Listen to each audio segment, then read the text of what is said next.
Hi Greg, this is Josh at Encore. I want to say thank you for placing the order for the Cowl panel. And I did start off with black when I showed you this rear one the other day, just because I know you have a black vehicle. When I came out to grab it to go package it, I noticed there is an extra hole in it. If you look right about where my finger is, somebody's popped an extra hole in this thing. So I've either got to discount it because I would feel that that's about a $50 flaw over what I would want for a perfect original like you paid for, or I can exchange it out for something that doesn't have that and leave the numbers where they are. This is one of the only other black ones I had removed. I do have other colors removed that are outside. I have some other colors that are stored inside. I probably have about a dozen inside as well, but I don't want to hold you up any, and of course I have all these cars I could pull more from if I needed to.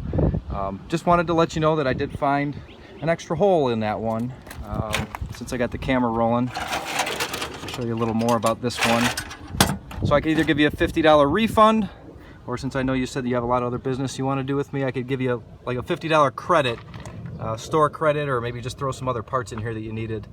So let me know what you think on this one, now that you know there's that extra hole in it.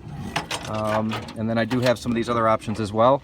And just want to thank you for your business, and make sure before I ship anything out that we're both on the same page. So thank you very much. Talk to you soon.